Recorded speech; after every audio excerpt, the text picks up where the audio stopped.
How's it going, everybody? Welcome back to Flurry Sports. Last night we went through the fantasy football value outlook preview, whatever you want to call it, for the NFC North. Tonight we're going down south with the NFC South, getting two of the worst divisions in the NFL out of the way so we can have more fun, hopefully later in June and July. But Luke Reimer's in the middle, Trevor Land on the right. I am Zach Bruner. If you are new here, if you're just watching a video, wherever you are, follow us because we got fantasy football content in video form coming to you pretty much multiple times a week up until February at this point now. FlurrySports.org is going to have written articles and everything you need to win your fantasy league all year long. If you're watching on YouTube, there's a link in the description for discounted draft boards, championship belts, championship trophies, rings, metal wall art, all of the above at Trophy Smack. Use the code Flurry and you can get a free ring when you buy a trophy. So do that. Helps us support us. July, you can expect a free draft kit coming to you on FlurrySports.org. And I mean, this show as well may start living as an audio podcast as well. Please let us know if you would prefer that. I know some people would. And yeah, please let me know because I think I might start doing that as well. But do you guys have anything you want to say before we just jump into the NFC South? So much to talk about in this division. I do not have anything I want to say. Happy draft night to everyone. If you care about the NBA draft, I know not a lot of people do, but happy draft night. And I guess let's break down the worst division of football. What's the worst professional sports league's draft? Well, so probably, I mean, I don't know much about hockey, so I can't speak to that. But, I mean, the MLB does it in the middle of their season. That's weird, yeah. Is there only one draft for the MLB, or is there multiple? There are technically two. There's one big one that has like 800 million rounds. Right, and that can be high schoolers and all of that, right? Yep. And the other one, is it only college kids? No, it's called the Rule 5 draft. You can draft players from other teams that are currently in the league. If you don't have them on your roster by a certain time, they automatically go back to the previous team. So like half the teams don't even make a pick. I also think to add to baseball and hockey for drafts, I think they kind of suck because you don't get to see the players for like 5 years. Yeah, I mean, NBA too at one point, it was just like every other pick was an international player. You don't even know if they're playing yet. Right. But yeah, that's true. Well, hockey too, it's like there's people who are really, really into hockey, and I get that. But you hear this Russian name, and you can't tell me you know who that is. No, right. There's no chance. I mean, I hear a Russian name in the NHL who's been in the league for a decade, and I don't know who that is. So I can't imagine. And baseball too. It's like you get a high school kid. Like, okay, cool. Hopefully he doesn't like do a bunch of meth and flunk out of college or whatever he's doing. So to kind of wrap up my thoughts on it, I think the NFL draft is very fun because there's so many different pieces that need to be filled right through a draft for some teams. Mm-hmm. Well, I think the NBA draft is very fun because it feels like it's just mass chaos with trades and guys get traded 3 times before they play basketball on draft day. Yeah, true. So I think there's some fun to both NFL and NBA, uniquely, I should say. I think that's true. In NBA, if you follow college basketball at all, you at least know who the players are, at least. Right. Majority of the time. Minus the G League guys, maybe. NFL trades are very fun. When they happen. Yep. When they happen, it's usually a big deal, especially during the draft. Whereas NBA, they can trade. I don't know if there's a rule in terms of like how far in the future you can trade a pick. 2030 is too far ahead. You shouldn't be allowed to do it. Do you see that the Suns don't own any of their picks until 2031? None of them? None of them. There is a rule called the Stepien rule, where you can't trade your first round pick multiple years in a row, I think. But you could trade multiple years at once, though. Yeah. That's stupid. That doesn't make sense to me. Anyway, speaking of doesn't make sense to me, let's talk about the NFC South.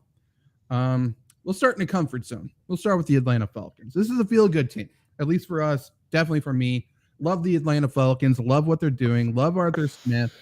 smash mouth football team, sort of an old school football team. The offensive line is going to be very good once again. They're going to pound the rock. They brought in Bijan Robinson, best obviously prospect for a running back, one of the best running backs in the NFL, I think, immediately. So we know what the identity of this team is.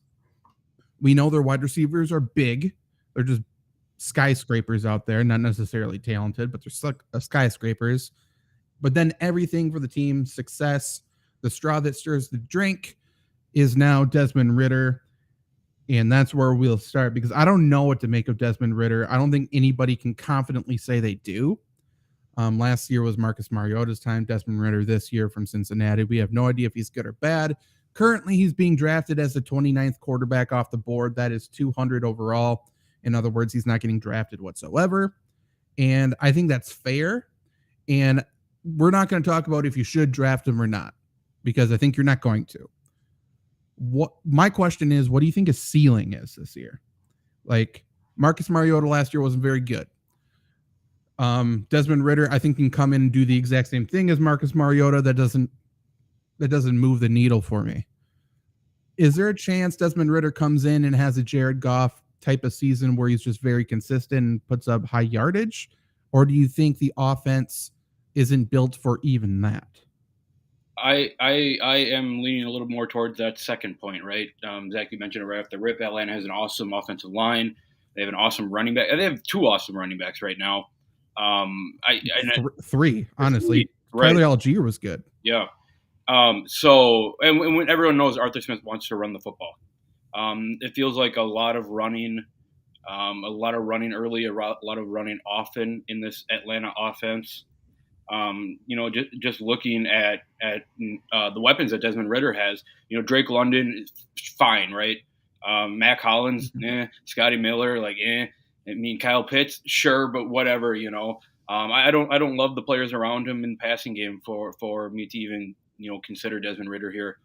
Maybe if you're in a 2-quarterback league and one of them's on a bye or both on a bye, then it could be a fun risk to take. He showed he's somewhat of a playmaker at Cincinnati, but I don't necessarily know that I'm looking to do that.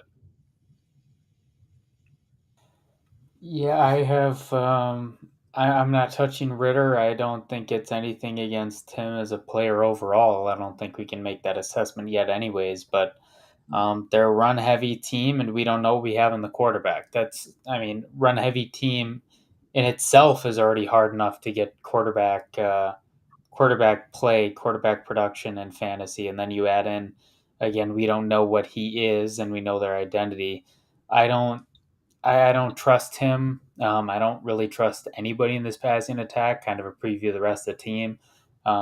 He could be very good, but I just don't know how much you can hinge on him unless he runs for a lot of yards, because I don't think he's going to pass or run for many touchdowns. I agree. In a similar situation to another NFC South quarterback, which we'll talk about later, I don't think Desmond Ridder's job is safe either, which is tough. Yes, this is his first year as a starter. They drafted him last year. They didn't draft him especially high. And then they got Taylor Heineke behind him. We know what Heineke is, which isn't bad. It's just not that great. If Ridder really stinks it up, and I think you would have to really, really stink it up, but if he does, I think Heineke can put pressure on him, because he's proven that he can play well enough to lead a team to the playoffs. And especially with this team, just don't turn the ball over and be fine, because they're going to win the time of possession running the football. They're going to keep them clean. They play in a really bad division with bad defenses, which I think is most appealing about Desmond Ridder. So I think he's really interesting. But that risk of he could get replaced is what scares me off of him. I play in quite a few, too many, probably 16-team 2-quarterback leagues, and I don't hate him as my second quarterback. Or it's 16-team super flex, essentially 2-quarterback league. But I don't hate him as that. So I don't know. He just doesn't excite me. Like I said, he is going as quarterback 29. That's after Jimmy Garoppolo, before Sam Howell, before Mac Jones, which I think is wrong. Would you rather have Ritter or, I mean, we'll start with this: Ritter or Jordan Love. We talked about Jordan Love last night. None of us love him for fantasy. I would rather have Jordan Love. Okay. I'd rather have Love too, to be honest. Yeah, I don't disagree. I think it's close, and Love is going 21, and he's going 29. Like, but in this range, like, I'd rather have Mac Jones over all of them. I'd rather have the San Francisco quarterback who will rise once we have clarity. I'd rather have CJ Stroud. I think CJ Stroud could be interesting this year. So, like, in short, there's almost no reason to go out of your way to get Desmond Ritter, I think. Agreed. Yeah. He feels like more of a plug and play in the middle of the season when your quarterback's on bye kind of quarterback to me. Yeah, and I don't hate him. We'll just see what happens. But let's talk about the running backs then. I didn't write down Tyler Algier. I'm not sure why. He was really good last year, almost won an Offensive Rookie of the Year, kind of. But he wasn't good enough to avoid drafting Bijan Robinson early. Bijan Robinson currently going as the 4th running back off the board. That's 10th overall. Are you guys comfortable with that draft position? Would you take him at the end of the first round? Yeah, I would, to be honest. We talked ad nauseum around draft time about how awesome of a prospect he is. I think maybe I've said it or someone said it. He might be a top 5 running back in the league right now. I don't see why Atlanta doesn't work him to the bone. I know Tyler Algier is there, but you don't draft Bijan Robinson and not use him. I'm all in on Bijan Robinson this year. Mm-hmm.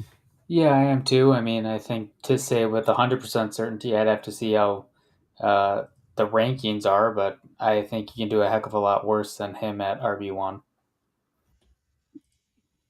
Yeah, I love him. They're going to use him all over the formation. Dare I say Cordell Patterson like. Obviously, he's not going to be split out wide like Cordell, probably more in the slot. But he's an extreme freak talent. I think he is a top 5 running back. I think he can be as productive as Christian McCaffrey. I think he's playing behind one of the best run blocking offensive lines in football. Yeah. So much to like. I don't see why he can't have a Zeke rookie year or a Kareem Hunt rookie year when they, just immediately exploded.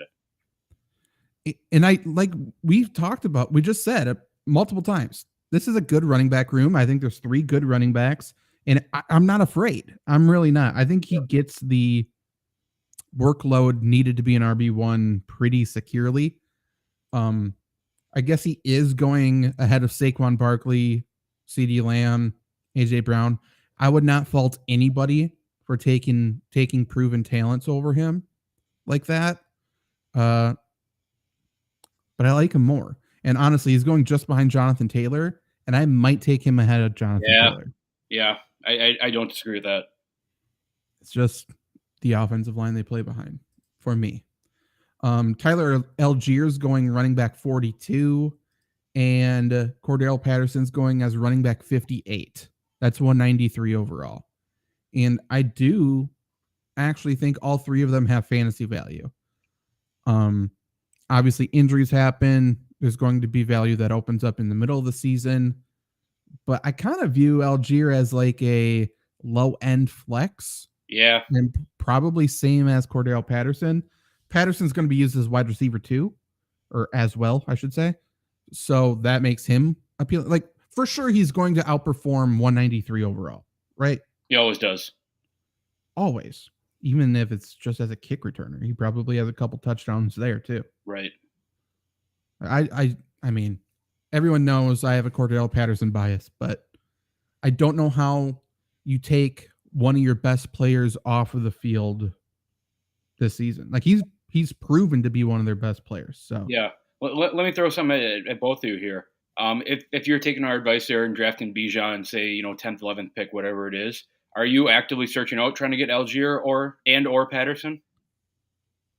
We'll see what training camp does, but yeah, I think I'd probably seek out Algier, and I just don't think anyone's going to touch Patterson. They never do, but he always ends up on my team. So I don't think you need to seek him out, but like, this is definitely one of those situations where I always say never to draft a kicker, draft one of these guys that could rise in training camp with an injury. You need to be taking like a running back, like one of the other 2 guys here instead of a kicker. Because if Bijan Robinson gets hurt, knock on wood, this is a very, very appealing backfield to have, both of them then. Yep. People have short-term memory in fantasy. The moment Robinson was drafted, everybody forgot how good Algier looked last year, how good that offense looked at times with Algier and Patterson. So I'm absolutely taking the handcuff because, there aren't many other players that can give you a higher upside than these two guys can. Completely agree. Tyler Algier was a 1,000-yard rusher in his rookie year, and people are like, "Oh, he's done."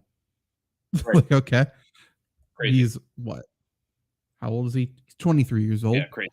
And people are like, "Oh, okay, he must not have been any good because they drafted Bijan Robinson." Crazy. I'm sorry to derail this here, but I maybe it's because I'm watching the stream. I have on ESPN where it loads the draft picks. It's been 18 minutes and there's only been one pick made. I know I'm sorry to be that guy, but 18 minutes for one pick is crazy. Well, they know this pick is a big one. Right.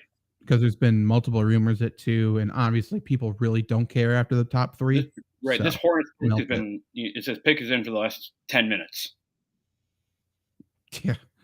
It wouldn't surprise me if we get through 2 teams before the third pick is right. in, They have to. They have to do it.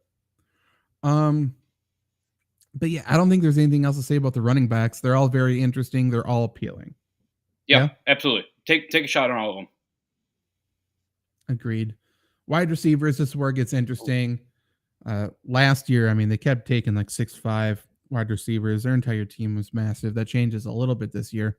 But Drake London entering his second year, he's obviously a big guy. Finishes wide receiver 31 last year while playing every single game. Obviously, the passing offense wasn't dangerous whatsoever, but he was still moderately productive in a bad passing offense.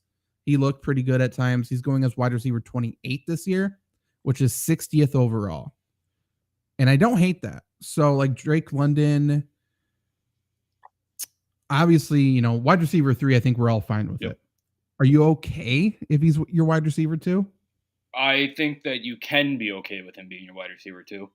I know, I just went over the spat of how, I don't like Ritter because there's not many weapons. If weapons are going to be used, Drake London is going to be used, right? And, Atlanta's probably not on the doorstep to, maybe they are, competing in the NFL here, but you would imagine Atlanta's going to be down in games, and I would imagine Drake London will be the one to help get them out of that. I'm suspecting if you have Drake London at wide receiver 2, you have probably 2 RB1s at your running backs and maybe even a flex in there. So I think you can do worse than Drake London as a wide receiver 2. I don't think I'm touching him at 2. I think he's a fine 3. I don't know if he's anything better. I liked how he ended the season, at least target-wise. But, there's just too much garbage performances in the middle of that year. It's one thing to not put up the stats. It's a whole nother thing to not even get targets. I understand that they didn't have a great offense last year, but, there is no way Drake London can be your wide receiver 1, and against Cincinnati playing 85% of the snaps, he gets 1 target. I can't trust that, so I'm out on him as a 2. 3, I take, obviously, but even that I wouldn't be too thrilled with. The issues with this offense last year and what really hung them up is, he was the only receiving threat. So, you could roll coverage over top of him and just, glue to him. And basically every team in this division has a good cornerback. They may not have a great secondary, but they have one good starting corner. Put him on him, put a safety over top, and it took him out of the game. If Kyle Pitts comes in and plays pretty well, Mac Hollins is here now. Mac Hollins was productive last year. If he can continue to be productive like he was with the Raiders, I think that opens things up for Drake London. I don't even think it's a quarterback issue. I just think these other receivers need to step up. Somebody needs to do something. And if they do, I do like Drake London. However, looking where he's going just behind Mike Williams. I like Mike Williams a hell of a lot more than him. He's going ahead of Calvin Ridley, which is iffy. Deontay Johnson, which is iffy. Tyler Lockett, Brandon Ayuk, Mike Evans. Yeah. I think he's overvalued. Yeah, I don't disagree with that. Yeah, it's tough. And he's not going to be consistent. He's just not going to be. But is what it is. So I'd probably stay away from him. Matt Collins isn't getting drafted whatsoever. That's the value pick at wide receiver, I think. Yep. And then also Scotty Miller's here now. Yep. Scotty Miller hasn't been heard of since the Super Bowl, but like he adds speed to this offense. Like he could take the top off, and maybe Kyle Pitts or somebody like that eats in the middle of the field. Like I think this is kind of a under or overlooked, I should say, signing for them. I think this is a really smart signing for Atlanta. Yeah, especially right because London and both, like you said, they're Pitts and London. Both these big frames kind of work the middle. If you can get a burner on outside, at least take one safety away. Kind of the opposite of what was going on last year. Agreed. I wouldn't pick up Scotty Miller. He's for sure not going to be consistent. But Matt Collins, definitely put him on your watch list. Do whatever you got to do. I think he's interesting. Now, Kyle Pitts. This is the thing we got to talk about. We've been a Kyle Pitts anti-Kyle Pitts show for a long time. We've been on the right side of things for a long time. He's still getting drafted as tight end 5. That's 64 overall. It's a little high. I'm in the middle in the feelings of Kyle Pitts. Like people continue to overvalue him, but then there's the other end of the spectrum of people who hate him and are like, he's no good. And I think that's extremely wrong as well. Like, I just don't think we need to go out of our way to get him, but he averaged 7.6 fantasy points per game last year in PPR leagues, which isn't good. That was between Conklin and Noah Fant. This is a team that wants to use the tight end, though. This is a player who got 1,000 yards his rookie season. He just had 2 touchdowns. It was nothing. He has 3 touchdowns his entire career. I think he could be Darren Waller-esque. I think he could rack up a bunch of yards. His issue is that he can't win a contested catch to save his fucking life. He is so unbelievably terrible when there's somebody on him. He just can't create separation. He can't win the 50-50 ball despite his athleticism, his size, all of that. And because of that, that results in no touchdowns unless he breaks away. You know, he's not going to be a red zone guy, which you need for a tight end. We need touchdowns at the tight end position. So like, because of that, he's not tight end 5 for me, but he's still one of the better tight ends to have because his floor is high, because he's going to get at least 5 targets per game. He's probably going to have at least 50 yards per game. He's just not going to get the touchdown. So I don't know how I feel about him. Like I said, I'm in the middle. I'm not a hater, but we need to stop acting like he's going to be Travis Kelce, I guess. I'll say I hate him. I like him as a player. I want to go on that. I think he's incredibly talented. I hate him in fantasy. His usage just drives me up a wall. The fact he can't make contested catches drives me up a wall. He's tight end 5. He had a fantastic rookie year, played every game. He's still PPR tight end 6 that year. I just don't understand if he needs to break away to score a touchdown. It's a run first team. We don't know what we have at the quarterback. Like, is he really right below, in tier-wise at least, Kelce and Andrews? I don't think at all. And I would much rather go to a team go to a tight end that loves throwing the ball and loves throwing to tight ends than Kyle Pitts. I know Atlanta wants to, but I haven't seen them do that, so I'm not going to buy it. Yeah, Zach, you kind of said there that you're, between, good player, but, just can't score, doesn't have great fantasy value. Trevor, you said I'm totally off him. I'll say it. I'm between you guys on that. I don't love what I've seen from Kyle Pitts. 1,000 yards is great, but 1,000 yards with nothing in fantasy is only 100 points without anything else, right? In the grand scheme of things, it's not great for a guy that you're drafting in, the top five rounds. I'm with Trevor. I'm with you. There has to be let's see you do it. It should, right? The tight end should be open when a team that wants to run the ball, set up play action so easy and get tight end leak outs, corner routes, whatever you need out of it. So in theory, yes, it should work. It's kind of working, kind of not working. But like I said before, Trevor, I'm with you. I would like to see, Kyle Pitts get 1,000 yards and 7 touchdowns this year, and then let's have the conversation. Yeah. So 27 career games. He's had less than 5 targets in only 5 of those games. His usage, his role, everything, I think is top notch. I think it's elite. I think it's one of the best in the NFL. His catch rate is like 56%. I need to look and see what the Falcons, not Titans, they're basically Titans now, but what the Falcons do in the red zone. I would assume they run it 75% of the time in the red zone. Why wouldn't you behind that offensive line with the running backs they got? I know they use Cordell Patterson a lot on the move as a receiver in the red zone as well, but that's what I want to look at. And we'll have another video probably dedicated just for Kyle Pitts at some point leading up this off season.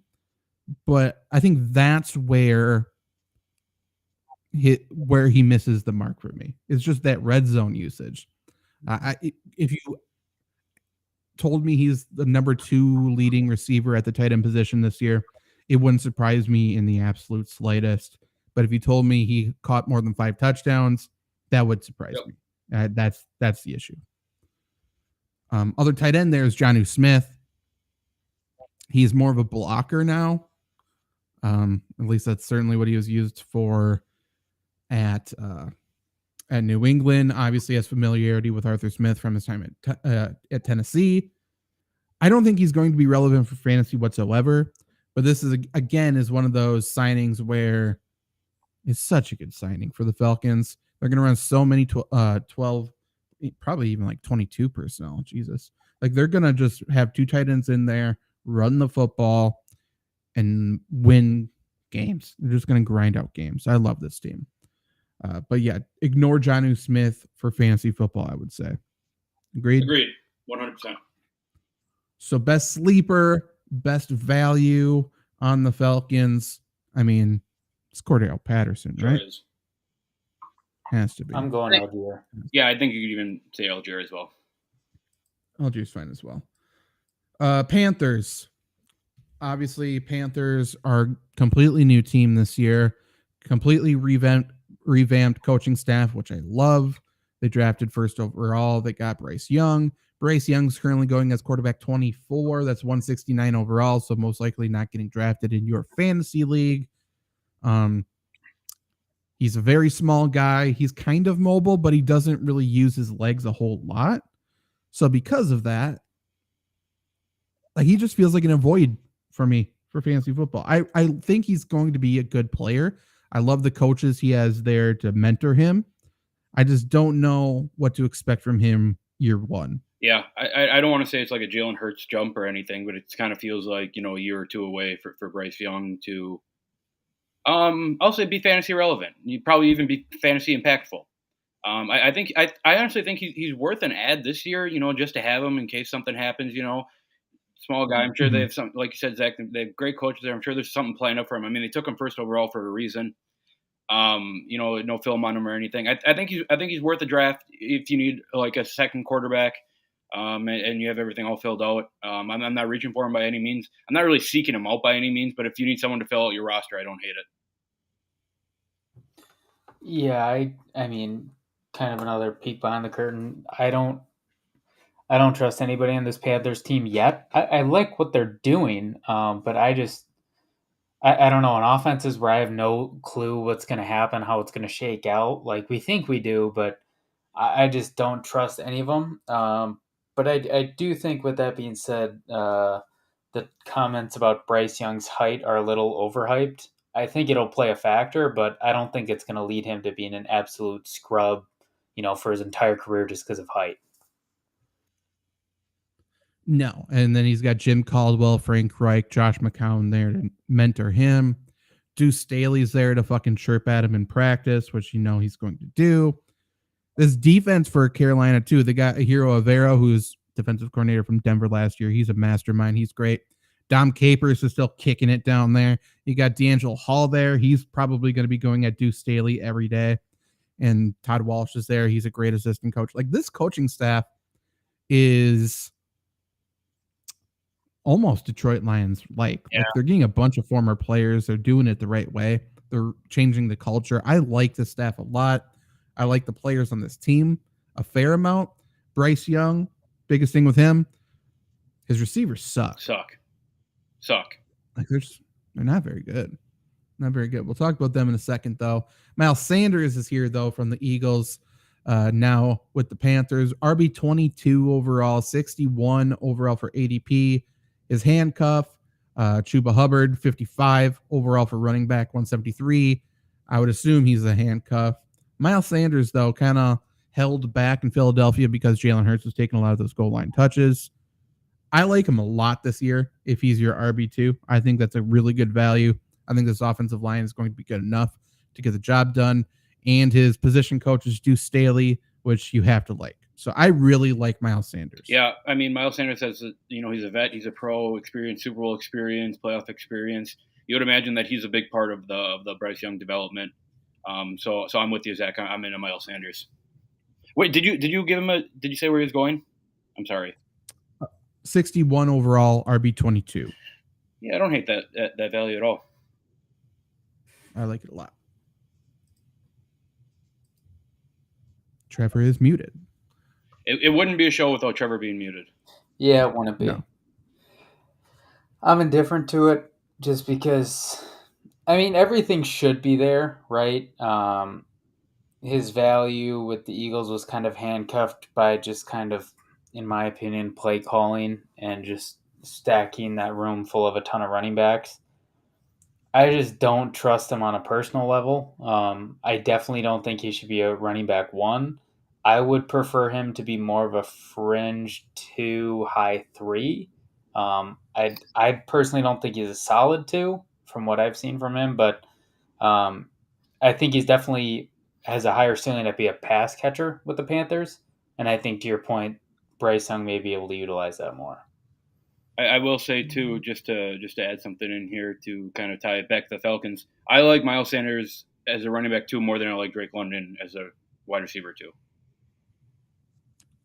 Sure, and I mean, if that Miles Sanders is going as RB 22, so we're not asking him to be an RB 1. I like he's fine. Yep. He's great for that value. Chuba Hubbard, I'm not sold on him, but he's kind of the handcuff. I don't think you need to go out of your way or reach in the draft to get the Miles Sanders handcuff. Now, wide receivers. I'm just going to read the top 3. I'm going to read their ADP, and then we can talk about it. So Adam Thielen is there now. He's going as wide receiver 59, 146 overall. Jonathan Mingo's the rookie. That's wide receiver 66, 171 overall. And then Terrace Marshall is there, wide receiver 96. That's 283 overall. There's 2 schools of thought here. One, kind of a gross wide receiver room, but 2, they're all very undervalued. Yep. You're saying the top one is the wide receiver 1 is going wide receiver 59. And I was going to add on to that. The number 1 receiver going wide receiver 59, and then the quarterback, what did you say, going 22 is kind of crazy to me. 24. Yeah. Running back 22. Yeah. It's so stupid. Like almost the final round of drafts right now, you can get Adam Thielen. Yeah, honestly, if you're one of those people who draft, kickers and defense or whatever, before the last couple of rounds, I don't hate taking all 3 receivers and playing it by ear through the first couple of weeks here.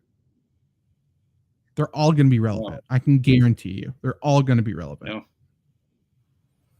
I think the only guy who won't be relevant is Terrace Marshall because they hate him for some reason. They don't throw him on the field. They don't throw him the ball.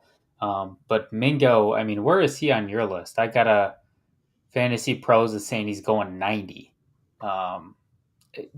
96, 66. Okay. Yeah, I figured that would be way off. But even then, I mean, I think Jonathan Mingo's going to be a stud. And I mean, to your point, those are lottery tickets. A lot of people are drafting arguably RB, 3s in their own team. So to get a guy who could maybe be an RB or a wide receiver 1 on their own team in the last round is obviously a home run. Agreed. Trevor, check your camera settings as well. See if it's doing the low thing. I'm not sure. DJ Chark is also there. He's going wide receiver 69. So he's going like just behind Jonathan Mingo, way before Terrace Marshall. And I guess my argument for everything here is that I think the quarterback situation is way, way better than last year. DJ Moore was wide receiver 24 last year. Again, Adam Thielen's the number one wide receiver probably on this roster. He's going wide receiver 59. It just makes absolutely no sense. Some of these guys are going to rise before fantasy draft day, but they're not going to rise to wide receiver 24. They're not going to rise probably above wide receiver 40. So there's for sure value to be had with the Carolina pass catchers, especially when they're playing in the NFC South. Like, this is obvious to me. It's obvious. And then another guy who I think is valuable is Hayden Hurst at tight end. Like, he's going tight end 27, 223 overall. He's a guy who I loved last year going into the year when he was with Cincinnati. Played well, certainly outperformed his draft value. Tight end 27 this year, he's for sure going to outperform his draft value once again. And he plays in a Frank Reich offense, which is probably going to have two tight ends on the field. Like, they need to use the tight end. So this team, while it looks gross for fantasy, well, I would say it's not that great of an offense yet. It's so underrated. It's so weird. It's conflicting schools of thought, but both are true. Yep, I agree. And, I'll say it. I've been saying it this whole year for all these rookie quarterbacks. I think you get much worse tight ends than Hayden Hurst for a rookie quarterback. Big target that will catch the ball, will go up and make plays, will score touchdowns. So, a little spoil. I guess we're on kind of moving on. But my sleeper, my best value is Hayden Hurst at tight end. I think he can be, I don't see why he can't be a top 12 tight end this year. Agreed. Hayden Hurst is a solid Who's player. Your sleeper? He's what, in 2020 with Atlanta, PPR tight end 9. Like, he clearly has it. You just got to give him the ball. And, he's been in a tough situation, in my opinion, last year in Cincinnati. Obviously, Uzamo's gone, but like, they have so many targets, they didn't really need to feed him. Even then, he was, PPR ranked 21st. So 27, I think he's going to be there. I always say it. Quarterbacks love throwing to tight ends and running backs. He's got a rookie quarterback, and he's a good tight end. So it's pretty easy to me. Who's your value pick from Carolina? I'd probably go Mingo, just because I don't like the receiving room outside of him in terms of fantasy. And I think where he's ranked, he has the best chance to blow that out of the water. I'll go. I think they're all good values. I think DJ Chark's probably the worst value out of the receivers. I'm just not a Chark believer. I think Mingo's going to be good. I think Terrace Marshall's probably the most talented wide receiver of the bunch. So I'm going to go with he is my value pick again. 283 overall, wide receiver 96. He's probably going to finish around the wide receiver 50 mark. Does that excite you? Not really, but he's going to be fantasy relevant at some point. Now, New Orleans. This is going to be the hardest one to talk about, I think. Derek Carr coming in as quarterback 19 in ADP, 140 overall. Not a great player. This isn't an upgrade going to New Orleans. I don't think, right? Like, in terms of his entire career, obviously last year he had Devontae, but his entire career, even still, I don't think this is an upgrade. Agreed. Right? I agree. Missed 2 games last year, and he was quarterback 17. He averaged 15.5 points per game. That doesn't excite me. So when you look at him this year, what did I say? He's going as quarterback 19. That is going ahead of people like Matthew Stafford, Kenny Pickett, Bryce Young, the 49ers guys. I just don't like his upside, man. Like, he feels like a worse version of Kirk Cousins, where like Kirk Cousins doesn't excite me, but he's not going to have terrible weeks. I don't think Derek Carr is going to have terrible weeks, but I don't think he's going to have great weeks either. Yep. Though. Here's where I am with Derek Carr. You guys know I'm a big vibes guy. You're not going to have fun with Derek Carr as your quarterback of your fantasy team. And I don't think that the numbers will reflect, will justify having him as your quarterback. I think if you're in a spot where maybe you go no quarterback the first couple of rounds, whatever, you kind of get too deep. I think if you absolutely need a quarterback, Derek Carr is fine. But once again, you're not going to love having him. You're not going to have fun with your season. Look for other options in Derek Carr, unless it's catastrophic if you don't get him. Where'd you say he was ranked again? 19. Quarterback 19. 19. Yeah, I mean, he's never been good for fantasy. Like, he's had better years, but he's had 4 years where he's been a top 15 quarterback even, and 3 where he's been 19 or 20. To your point, Luke, he's not going to be a fun player. At best, he's middle of the pack.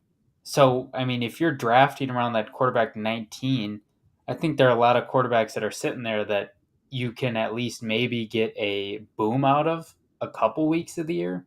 Like, Derek Carr is like a really bad version of Kirk Cousins. Like, you know what you're going to get every week, except unlike Kirk Cousins, it's never going to be even that good. It's going to be serviceable at best. Yeah, I agree. Like, he's just not a guy I think you need to go out of the way for. And he's not going to be the full-time 100% of the snap guy. Like, Taysom Hill's going to be involved. He is too good of a talent to not be involved, in my opinion. So, no reason to draft Derek Carr. Hardest one to talk about now is Alvin Kamara at running back. We don't know what the fuck's happening with Alvin Kamara. We said that all last offseason. Now this offseason, he's finally going to have his court date for allegedly breaking that guy's jaw, I think, or nose at Pro Bowl a couple years ago in Vegas. So for that reason, he's going as running back 32 right now, 86 overall. I think there's a chance he gets suspended 0 games. I think there's a better than 35% chance he gets suspended 0 games this year. Yep. So with that line of thinking, if I'm drafting today, I love the value on Alvin Kamara. I love him even better for best ball leagues. But we need to stop thinking of him as an elite fantasy option as well. That's kind of where I'm at. Like, it's not like if he gets suspended 0 games, he's not a top 10 guy. And I think a lot of people would think that. We looked at last year. What did he finish last year? PPR, running back 16, missing 1 game. I screamed it probably before last season, during the season. He doesn't score touchdowns. Right. So, like, if he doesn't score touchdowns, he's irrelevant at the running back position. The best play the Saints have in the red zone, and they should have ran it more last year. They should run it more this year. It's Taysom Hill at quarterback. You have the extra blocker if he's the running back, just run a power, and you're going to score every time. So I think the goal line back is probably Taysom Hill. I think the second goal line back is probably Jamal Williams. Third goal line back, maybe it's Alvin Kamara. So with that in mind, I don't need to have him on my team this year. I agree with you, Zach. I'm 100% with you. Alvin Kamara, his name recognition comes from his couple of years playing with Drew Brees, right? Where Drew Brees was scared to throw the ball downfield and just dump it off to Alvin Kamara and let him get all those yards. I don't necessarily know that Derek Carr will do. Maybe he does, but it's never going to be an extent that Drew Brees relied on his running backs. So I'm with you. It very well it could be a great value pick here, right? If you're drafting at this exact second and he doesn't get any games, awesome. You get a number 1 running back in the 8th round. The legal troubles are concerning, but like you said, Zach, just in general, there's not a lot of upside for scoring here. We talked about Josh Allen, Cam Newton kind of doing that running back down in the red zone. I mean, Taysom Hill is right in that class, so I'm totally with you. I'm absolutely not reaching. I don't want Alvin Kamara. If people are passing on him and you can get him 1, 2, 3 rounds later, then sure, take a stab at him because he will get yards this year. But I don't necessarily think that he'll be the reason you win a championship or anything. And I mean, if he doesn't score touchdowns, like, in my opinion, what does he get you? What role does he fill? He's not a 1. I'd argue he wouldn't be a 2, so suddenly you're looking at him as a flex play possibility. And while he could be a very solid flex play, again, I think there are a lot of guys you could take at the flex in that same realm, in that same space, that have a better chance of getting touchdowns week to week, and that's going to be the difference. Like, his floor is higher, but his ceiling is incredibly low, and that's something that, I need to know that I have a chance to score a touchdown, not that I'm just going to get yards from you. That's not good enough for me.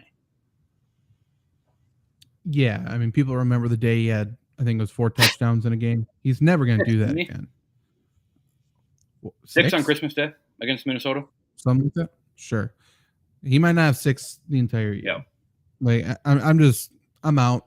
I'm out on Alvin Kamara. I think his mind's not in, and I just don't like him whatsoever. I will say though, I've been doing a lot of best ball drafts, and I've been getting a lot of Alvin Kamara, Dalvin Cook, Kareem Hunt, all guys going extremely late. Kareem Hunt very, very, very late. And you're set. Like, I love that. I love having that. So I think there's value to be had with Alvin Kamara if you draft right now. I just don't think he's ever going to be anything above a flex for you. So you value him as you such. Like Miles Sanders more than him. For sure. I mean, I think Miles Sanders is good at football. Yep. And I just think Alvin Kamara is not great at football. You know, he's fine. I'm with you. Jamal Williams is there. He's just sort of a gritty bruiser. He's not going to do anything that impresses you, but he's going to do everything well. He's the best pass protector of the running back room, one of the best pass protectors in the entire NFL. So in this division, that's going to be useful, especially with the team they have there. So Jamal Williams going as running back 35. So only 3 running back spots behind Alvin Kamara, but he's going almost 20 picks behind Alvin Kamara. He's going 103 overall. And then the rookie there, Kendre Miller, running back 47, 141 overall. Some people are saying he has a lot of Alvin Kamara in his game. Laziest analysis of all time. But he can be a 3-down guy. And, of course, those people are assuming Jamal Williams cannot.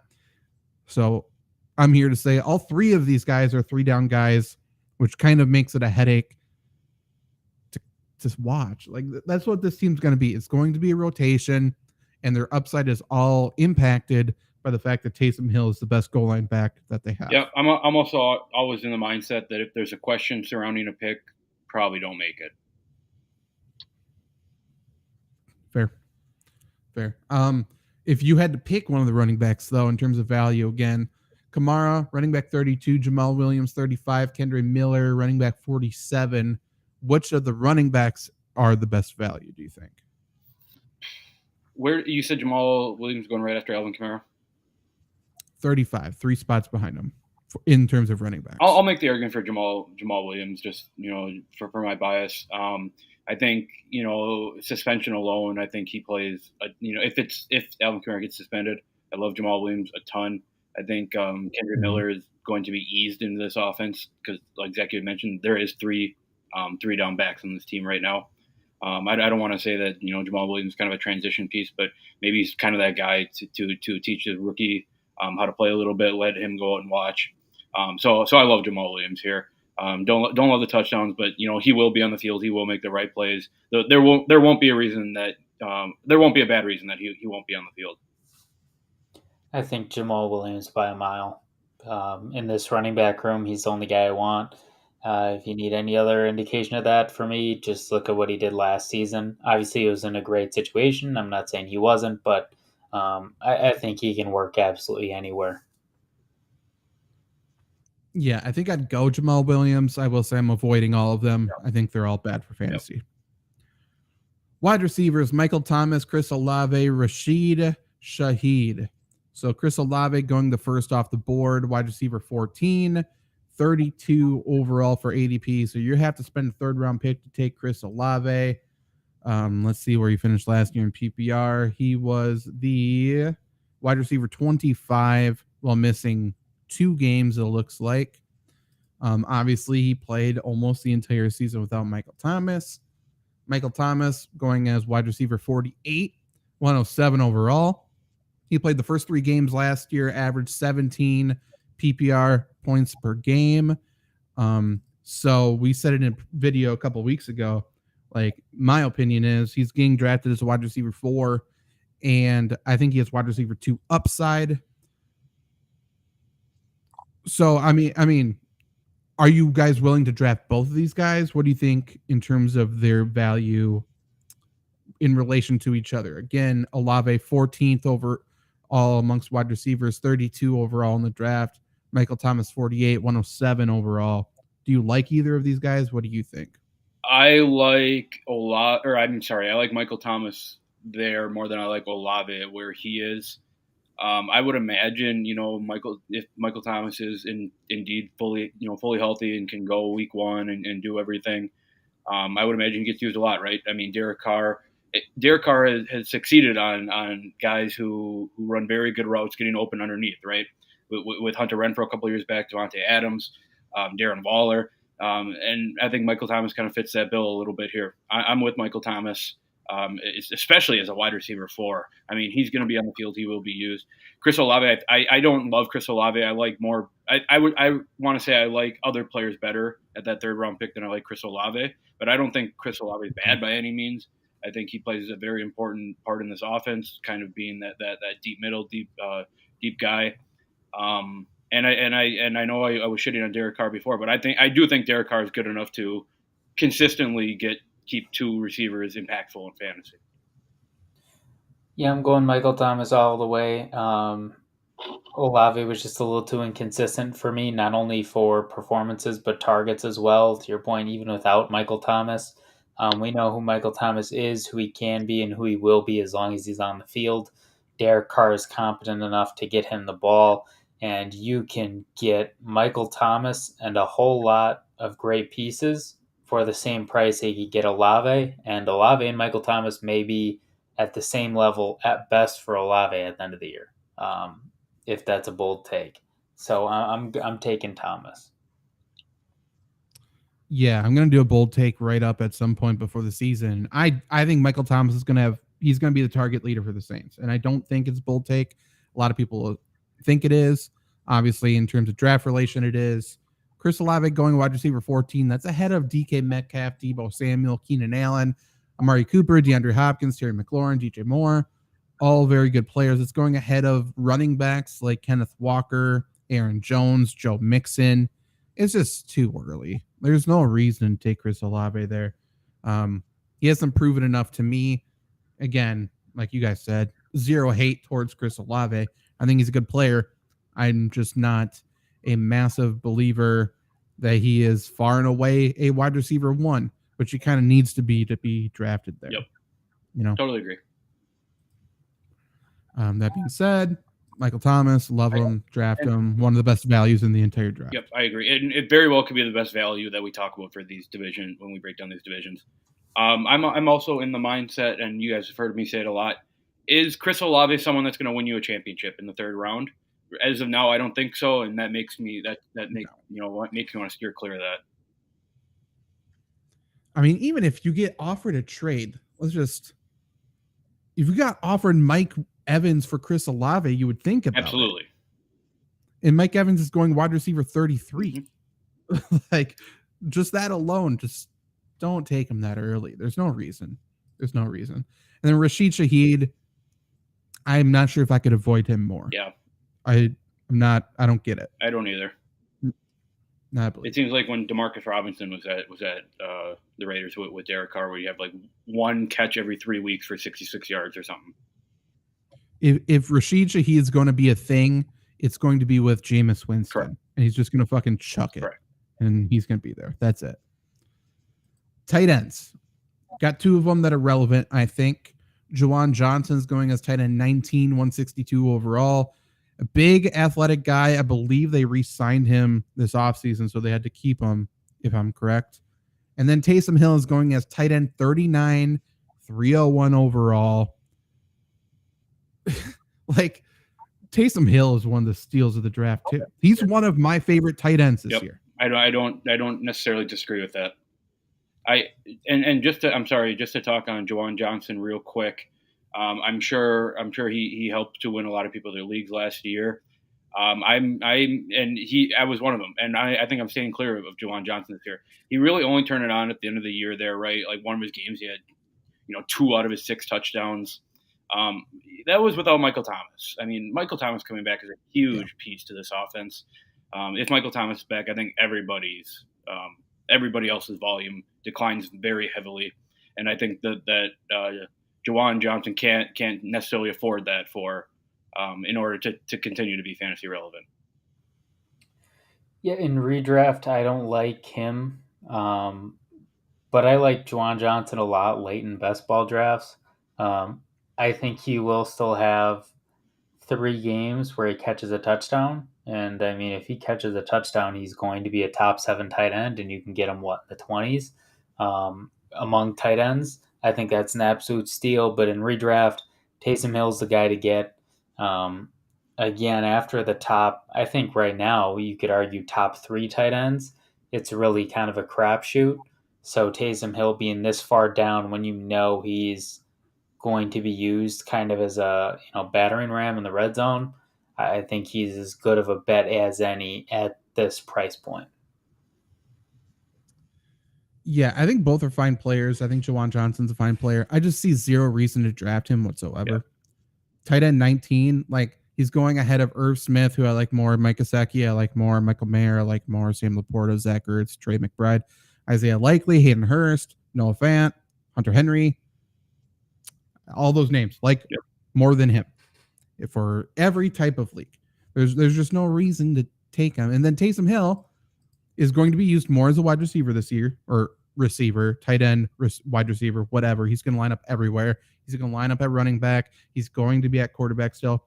Like when you draft, he was the tight end 9 last year. When you draft this guy at tight end 39, you're getting the goal line running back, you're getting a quarterback, you're getting a wide receiver. You have to do it. You're just looking for touchdown potential with tight ends after the top 3. And you can't say anybody on that list has more touchdown potential than Taysom. Right. His role is touchdown. Yep. Like, you have to take him. So there's actually a couple really good value guys here, sleepers. It doesn't feel like he's a sleeper. So, but I guess my sleeper and value pick is Taysom Hill, though Michael Thomas, obviously, I would say the same thing. Yep. I know I'll throw, because those are my picks as well. I'll throw an argument in for the third running back. I'm blanking on his name, Kendre Miller. Yeah, that's a good one. I would imagine that, and I don't necessarily know if you want to do this, but I think that you can hold him for a while, and I think he'll turn on at the end of the year. I mean, I think there's a real opportunity for that to happen, especially if Kamara's not ready, coming back from suspension, or him or Jamal are worn down. I think they have a little bag of riches at the running back position right now. I'm going to vary a little bit. Obviously, Taysom Hill, we all agree on his thing. I think the value of the draft is Michael Thomas because, I mean, if you can get him in the late rounds and he can just be on the field, literally just on the field, really all you have to do is hit on 2 wide receivers and 2 running backs, which is still not a given. And you're probably going to be the best team in the league at least through the regular season. Because he'd be a hell of a flex at the least. And I can see a way where if you have him and 2 other good wide receivers up there, there's not going to be a lot that can stop you. I agree. Last team here, Tampa Bay. Obviously, Tom Brady out of town. I think Tampa Bay finishes last in the division. I just want that out there. I honestly have no idea. Last year, they were bad, and it's because their offensive line was hurt. And they had a guy retire as well. Coming this year now, there's still going to be some growing pains. They got Tud Mach at right guard, presumably, a position he's never played. That's where he projects best, I think, but it's still a position he's never played, so I think there's going to be growing pains. But I think their offensive line is going to be pretty solid, probably second best in the division.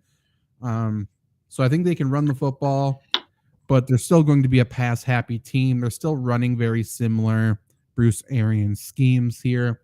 Baker Mayfield, I think, is firmly the quarterback. I don't know why they would mess with anybody else. Yeah, I don't know why Kyle Trask keeps popping up on my timeline on Twitter. Nah, knock it off. Baker's going as quarterback 33. So, again, 32 NFL teams. He's going as quarterback 33. 330 overall. So, very undrafted. I think he's obviously going to outperform that. I don't think you need to draft him, though. He's going to have relevant weeks. He's going to be featured in the waiver wire or streamers articles on FlurrySports.org multiple times this year. I guarantee it. He's going to be one of the best bye-week fill-ins probably because you're talking about middle of the year, your quarterback's on bye, and Baker Mayfield's playing an NFC South team. Right. So he's going to be good. Just to add one more positive about Baker Mayfield as well. Tampa Bay probably needs to run the ball to stay in games, right? Zach, you said they want to run the ball. I mean, Tampa Bay's not the greatest team of all time. They're going to have to slow the game down. And where does Baker play better than off of play action, getting on the move out in play action? I would imagine a lot of that's incorporated into this offense. But that being said, I don't think Baker Mayfield's very good at playing quarterback. I don't think Tyler or the other guy I just mentioned, Kyle Trask, is very good. I'm not touching this quarterback class with a 10-foot pole or this quarterback. I actually don't think they want to run the football. I think they're going to be pass happy. I think they could pass the ball possibly the most in the NFL. That would be, yeah. Which doesn't fit Baker Mayfield's skill set. Right. I just think Buccaneers coaches suck. Fair. So I think that's what they're going to do. Yeah, I mean, this team is an interesting one. I have more faith in Kyle Trask than you guys do, but to your point, there's no reason to have him start. Like, the Buccaneers could theoretically screw around and win this division. I don't think they will. I think I'd probably actually put my money on Atlanta. But, like, they still have Mike Evans, Chris Godwin, Russell Gage, Rachaad White there as well. Cade Otton's underrated. So they have the offensive pieces. And to your point, Zach, if the offensive line stays healthy and can get through those growing pains, like, I wouldn't be shocked if they can go like a 9-8 and win this division. So Baker Mayfield's going to be at the helm. He's going to be good middle of the season. Obviously, don't draft him, but I think he's a guy that maybe even fantasy playoffs too, you think about in Superflex leagues. Yeah, I mean, if Tampa keeps their players happy, I think they can win the division. I don't see why they can't. I do think it's still Atlanta's division to lose, but I think Tampa's got really good starters, and their depth pieces struggle a little bit. But offensive coordinator there is Canales. He was quarterback's coach and a lot of offensive coaches essentially under Pete Carroll in Seattle for a lot of years. He was Geno's quarterback coach last year, and he was a passing game coordinator for a few years as well. So they're going to pass the ball a lot, and they're going to be pretty good, I think. I think it means good things for the wide receivers. And people hate on Baker Mayfield too much because he's a douchebag.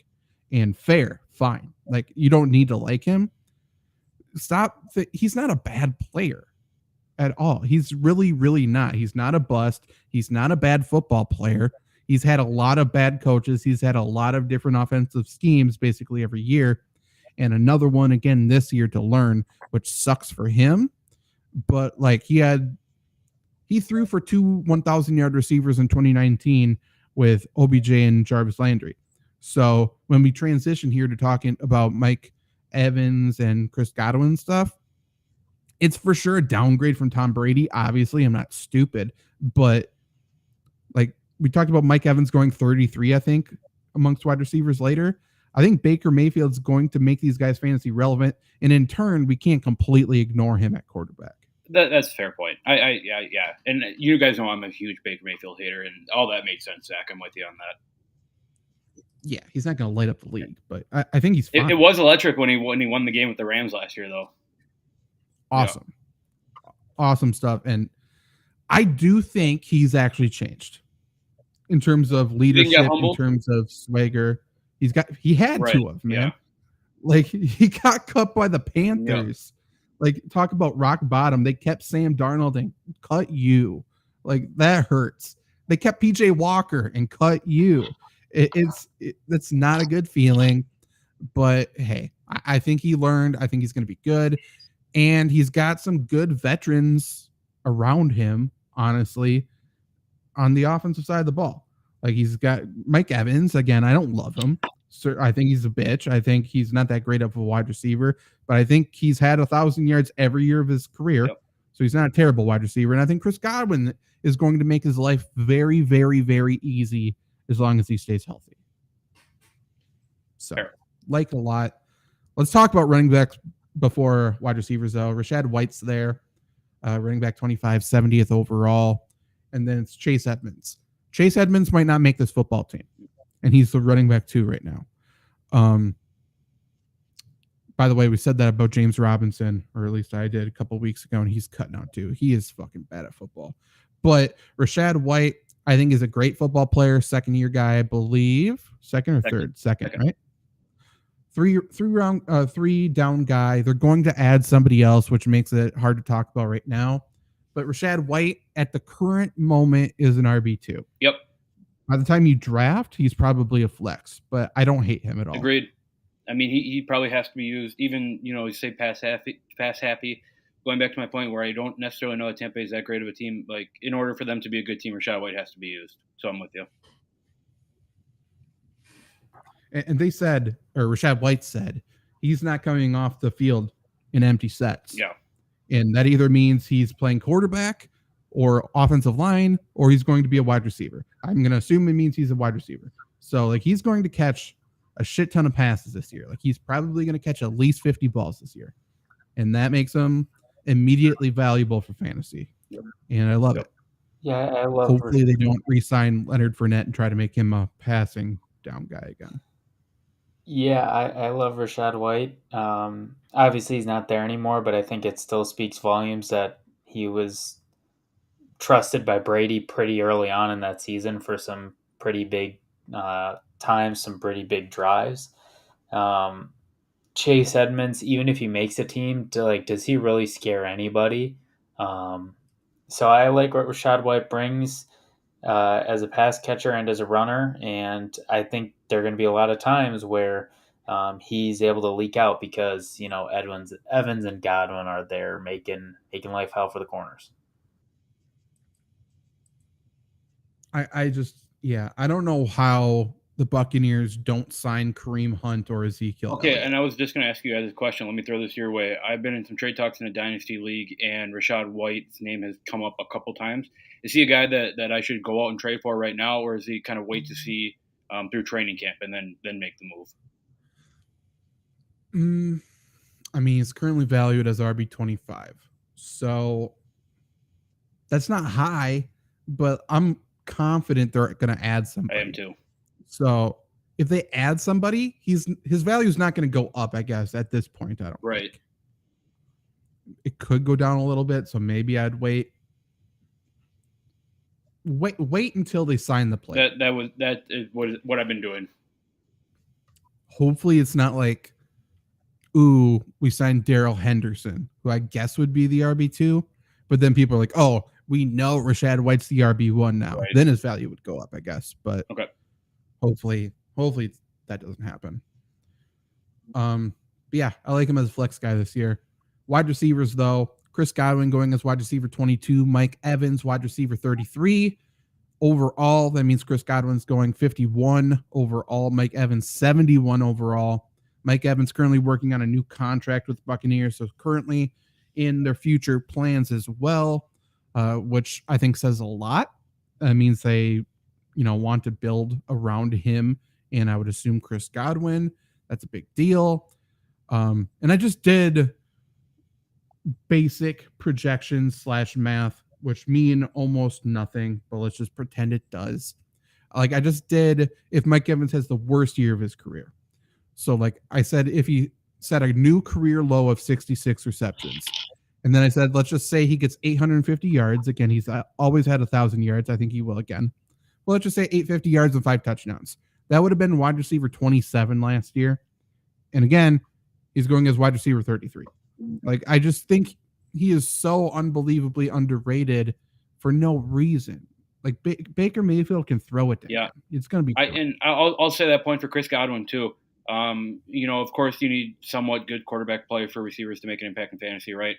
But I think that these two players are both good enough to, if good enough to produce with Baker Mayfield throwing them the ball. I'm with you on that, Zach. And they proved that many times over the last how many years? Mike Evans, I think, going on 8 years, 9 years, probably even 10 years now. So I like them both, especially both of where they're getting drafted 22 and what did you say, 33 for wide receivers? Yep. I think they're both value picks there. I think the more videos that come out of horrible quarterback play in training camp for the Buccaneers, the better, at least for me. Mike Evans is clearly a guy. I mean, this is year 10 he's going on. This is no fluke. This is not just because of good quarterbacks. He's value proof. Like you said, his worst year, he'd still be better than his projections. We know he's going to be better in that too. does not matter who throws him the ball as long as he's on the field, which he has been able to show so far. He's going to be a very good pick here. So, I mean, there's really not even a debate when a guy gets 1,000 yards 9+ years in a row. Yeah. Yeah. And somehow he's always hobbled, but he's kind of durable as well. He played 13 games once and 15 plus the rest of the time. And again, even in the 13 game season, he had 1,100 yards and 8 touchdowns. So he's going to be fine. I wonder when he plays the Saints this year. When the Saints, I mean, when the Bucs play the Saints. I don't love that if it's a fantasy playoff matchup with Marshawn Lattimore on him. No, but Marshawn Lattimore is not what he used to be. He really took a nosedive. Yeah, he can still get in Mike Evans' head, though. I don't think that's ever going to go by the wayside. I feel like I said that last year, and I feel like Mike Evans torched me. Am I wrong? Let's see. He had 3 for 61 and then 4 for 59. So not great, but not terrible, I guess. About as lackluster of a research I could have done. Chris Godwin as well, though. He missed 2 games last year and was wide receiver 19. Yep. So to your point, like Brady led the league in passing attempts and completions, I think, last year. So I think it'll probably scale back a little bit from that. But they're going to pass a lot. Could this offense, if we're saying the offensive coordinator is going to model it after Seattle, could it be Evans in the Metcalf role and then Godwin in the Lockett role? Obviously. So I think there's a lot of good things to say here. Russell Gage is also there. He's not getting drafted, and he shouldn't. Right. Like, he's an okay player. Tight end, we got Cade Otton. He's going as tight end 34th overall, 263 overall, so undrafted. Cameron Braid is a free agent, so he's finally gone. Cade Otton's a pretty good player, second-year tight end. This is usually when they start to get a little bit better. I will say they got rookie Payne Durham there. I think that's how you say his name. Yeah. I've gotten like a couple texts about this guy. Like apparently he's pretty fucking good. So it's just something to watch. I don't think it's going to mean anything for this year, probably. He's an athletic guy. People are saying he could follow in the footsteps of in that Gronk-like role. That's a stupid comparison to make for any tight end, probably. But someone to watch. Interesting taxi squad guy, maybe for Dynasty if you have a spot open. Yep. But ignore it. But I think Cade Otton can be relevant. Yeah, and there's intrigue in this tight end room. I think. Yeah, I think there's intrigue. I don't know if I want to take a chance on intrigue for a Tampa Bay tight end league, but like you said, Zach, keep him on your radar. I mean, especially if you get a tight end that goes down, this may be a room to pick from. And talking about Payne Durham, like something that the NBA needs to improve on too. We need to stop with dumb player comps. Like we need to start doing player comps that make more sense. Like I don't want to hear about how the 23rd pick in the NBA draft can be LeBron. Let's start calling him Pat Connaughton like he is. Like let's start getting some role players some love, because I like mini Aaron Donald. Just because he went to Pittsburgh. This dude is the next so and so. Like we need to kind of chill on it. Trevor, while I 100% agree with you on that, if we didn't do that, we would have never gotten Glenn Big Baby Davis. Love Glenn Davis. Sorry. Continue. Good moment in Celtics history. Him and Nate Robinson. But yeah, I mean, Baker Mayfield's never made a tight end great. There's never been really a great Seahawks tight end in the system that's under the current Buccaneers offensive coordinator. Right. So watch it, but I don't think we need to go crazy. He's a bye-week fill-in guy. He's going to be okay sometimes. That's about it, I think. So in terms of value picks and sleepers, I'm sorry to jump ahead, but I think it has to be Mike Evans. I think his talent alone is worthy enough for the value pick of this team at wide receiver 33. I agree. He's not a sleeper, though. So I guess if I had to go sleeper, I'd say Baker. Sure. But yeah, he's the best value. Mike Evans is. Agreed, Trevor? Yeah, I mean, there's not really much to choose from on this team, so yeah. Agreed. Yeah, and that's the NFC South. There really isn't Let's a ton to love. Yeah, let's give a little teaser. Who we doing next week? What two divisions? Finish up the NFC. We have to do NFC East, and then we will go to the AFC East. We'll just stay in the East over there. I think if I had to throw in a vote, I think we end ours with the AFC West. I think that they're the most fun fantasy division to talk about. Probably. So yeah, we'll do both Eastern divisions next week. And I will say again, if you're watching on YouTube or wherever, let us know if you want this as an audio podcast or if you want a specific fantasy football podcast during the year as well. I think I might do that because I know a lot of people listen to that, and a lot of people still are tuning into the FlurrySports podcast for fantasy football stuff. I still get messages about it, and then they're like, "Hey, why did you talk about Ted Lasso for 45 minutes?" And sorry about it. I don't know what else to say. So I think we might do that. We already got a name picked out. We already got a logo picked out if we do it. So I think that's what we're going to do next year or for this year. Yep. But give me some assurance. Give me some positive feedback here. Pat me on the only problem I had with what you just said was the sorry about it. Sarcastic or not, I don't think we should ever be apologizing about talking about Ted Lasso. I'm not sorry for much in my life. And that includes all of the jokes I've made about the stupid fuckers from England that blew up in the submarine. Who cares? You deserved it. Sorry about I think Big Cat had the tweet that said, like, be a normal person and buy a sports team. And if that ain't the damn truth, you know what they should have done? They should have got, like, those things. Remember when we were, like, little kids, or when I was a little kid, and you put them up to your face, and it's, like, the slideshow that you click? Just put pictures of the Titanic in there. It's the same shit. 1,514 people died on the Titanic, but today, 1,519. Still going strong. Titanic, undefeated, still. Well, I mean, we're talking over 100 years later. It's still killing motherfuckers. It couldn't beat water. I don't know. Titanic's doing... What a stupid thing, though. Yeah. Let's say they got control of their remote control and they drove back up. They're still dead because it's bolted from the outside. Like, if they were on top of the water, they would have been dead. That's what makes me so... What a stupid And did you see how it was bolted? With a hand crank. What the fuck? Yeah. Also, it's a boat at the bottom of the sea. Like, who cares? There are hundreds, thousands of boats at the bottom of the seas. Nobody cares. Shout out to the rich guy's stepson who was at the Blink-182 concert to quote-unquote cope. And he's also multiple racial slurs on Twitter. Yeah, he's also tweeting at the ladies, telling everyone he's single. Yep. I respect it. Guy. I really do. Let's send him down in another submarine. Go find him. So stupid. Well, let's end on that note. Yeah, so both Eastern divisions next week. Free fantasy football draft kit coming on FlurrySports.org in July.